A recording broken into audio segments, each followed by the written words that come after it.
Bonjour et bienvenue dans cette nouvelle vidéo consacrée à cette formation sur la conception d'une application de gestion de scolarité en utilisant Laravel 9. Et dans la dernière vidéo, nous avons mis en place ici une barre de navigation et là on avait fait apparaître le menu niveau. Ensuite, on avait généré une nouvelle composante qui allait permettre de lister les niveaux. Et bien avant de nous lancer dans ce parcours concernant les niveaux, il va falloir qu'on puisse discuter de la première partie de cette application. Donc l'application que nous souhaitons faire, nous souhaitons créer une application qui va pouvoir traverser le temps. Parce que ça sera une application de gestion de scolarité et on veut que si on se trouve en 2023, on puisse avoir accès à la liste des opérations qui ont été réalisées en 2022.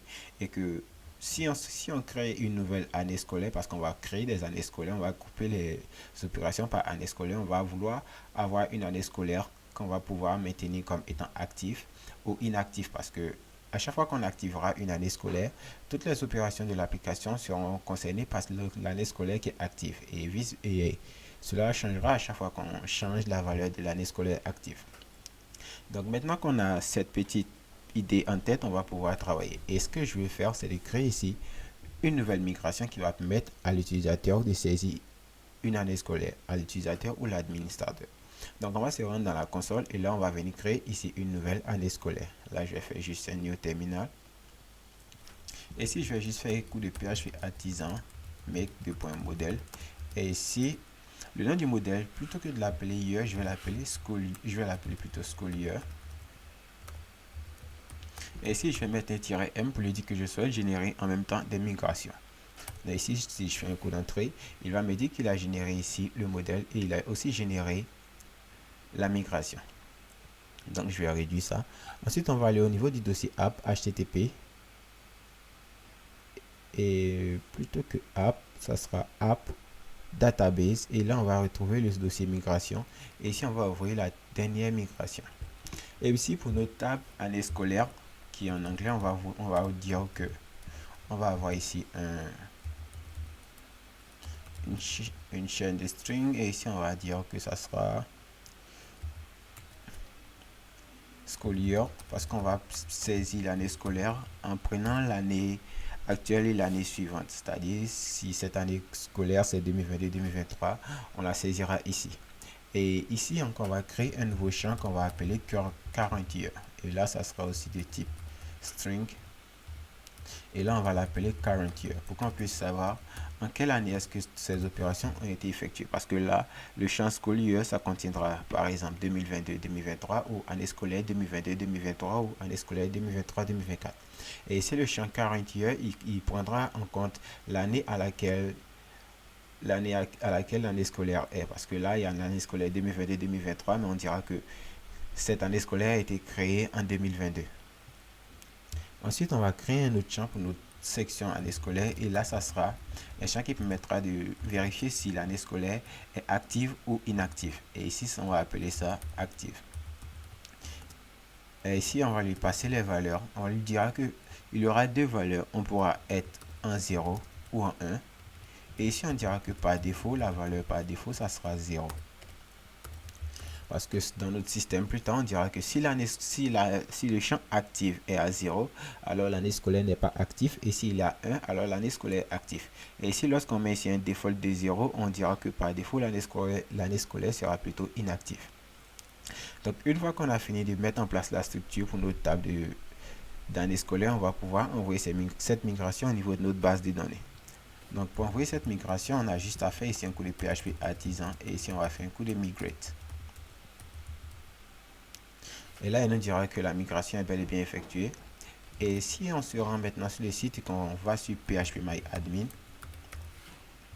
donc je vais faire un tour rapide sur phpMyAdmin.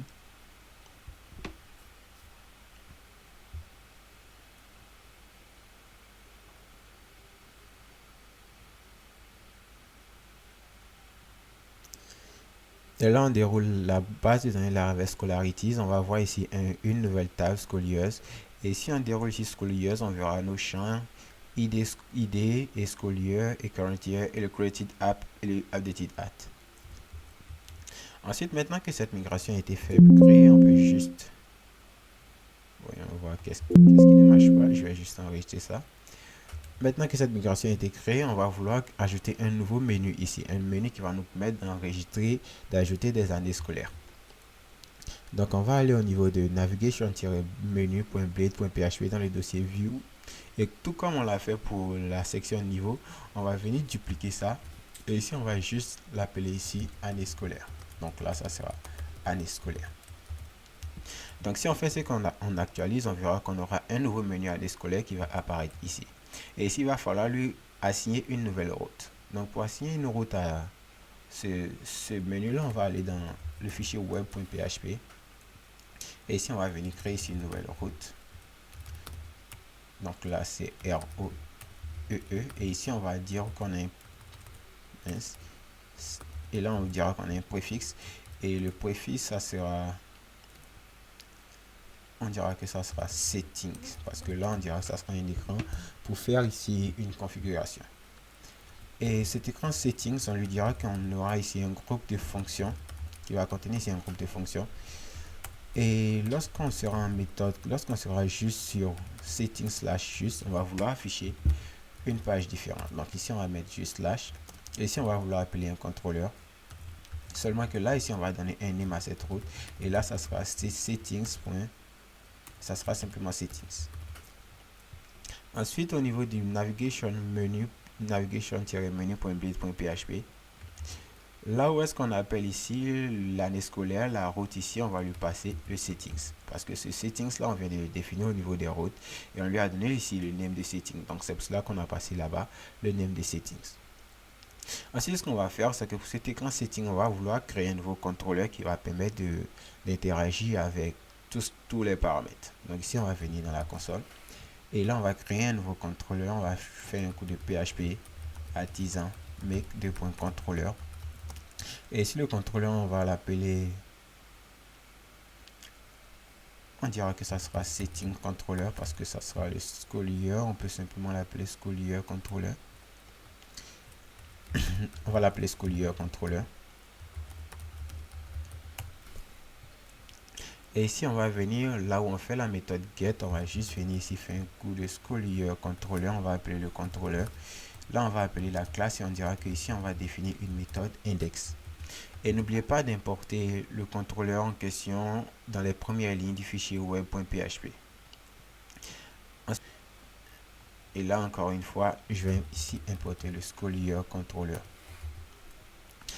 Et maintenant c'est bon. Donc là on a notre school year controller qui est importé, et on dit que là si on va sur settings/juste, on aura ici ce contrôleur qui sera appelé.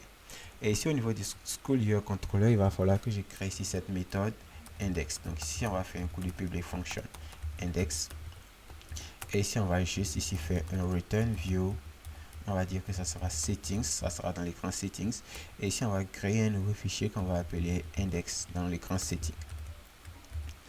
Donc on va se rendre au niveau des vues maintenant. Donc on peut directement venir ici et créer ici ce nouveau dossier settings. Ensuite à l'intérieur de ce dossier settings, on va créer un nouveau fichier qu'on va appeler index.blade.php, et ici on mettra juste un lorem en attendant. Donc on enregistre tout ça, et si on retourne ici sur le site et qu'on rafraîchit maintenant, on verra que ici année scolaire toujours active. Et pourquoi est-ce qu'il est actif? Pourquoi est-ce qu'il est toujours actif? Alors il va falloir régler ici le active request pour lui dire que ça sera actif seulement si la route est égale à settings. Donc maintenant on fait c'est qu'on rafraîchit la page, on voit qu'année scolaire est inactive, et cette fois-ci on clique ici sur année scolaire, on a bel et bien accès à notre lorem.